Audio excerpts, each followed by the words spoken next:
Lithium is a prototypical mood stabilizer, and it is a monovalent cation and gets rapidly and completely absorbed after oral administration. The half-life is around 1.3 days, but if we keep using it for a longer period of time, as we seen, we use it almost for 2 years, so the half-life increases to around 2.4 days.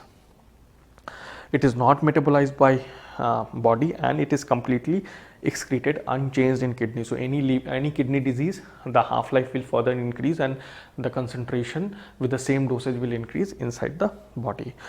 Again, lithium is a very important drug for psychiatric disease, and it has been used in a multitude of diseases. So the indications include acute manic episode, schizoaffective disease, gout, bipolar depression, OCD, epilepsy, even in maintenance therapy, cluster migraine, ulcerative colitis. I mean, you can see the range of diseases which can be used, in which lithium can be used. Now, the only problem with lithium is that it has a very narrow therapeutic index, and acute mania, generally this is the blood level in which we want to keep the blood level, and in maintenance this is the level. So for acute mania, 1.0 to 1.5 milliequivalent per deciliter of blood, and for maintenance 0.6 to 1.2. We go for a lower blood levels, serum levels for maintenance therapy. The side effect primarily include neurological, especially postural tremors.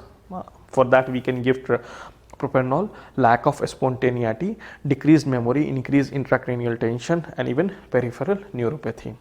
Now, there is also hypothyroidism which can be caused by lithium. In cases of renal, polyuria the side effect is that there can be polyuria, and which may lead finally to diabetes insipidus, rarely nephrotic syndrome, RTA, and intestinal fibrosis in some patients which are prone for that. Now, there are certain other side effects which can be acne, psoriasis, nausea, vomiting, diarrhea, weight gain, and even benign T wave changes. We have to know about lithium toxicity. The risk factors, as I told you, that it is excreted unchanged in from urine, so renal impairment, dehydration, low sodium salt. So all these things kind of predisposes the patient to lithium toxicity. The earliest symptom of lithium toxicity is GI symptom. This is very important for you to remember. So GI symptom which can be abdominal pain, vomiting, and following by neurological symptom like coarse tremors, ataxia, and dysarthria. The late symptoms is even impairment of consciousness, muscular fasciculations, deep tendon reflexes will be increased, convulsions will be there, and even circulatory failures. The management is obviously you have to stop lithium, dehydration you have to correct, and also you can use polyethylene glycol gastric lavage.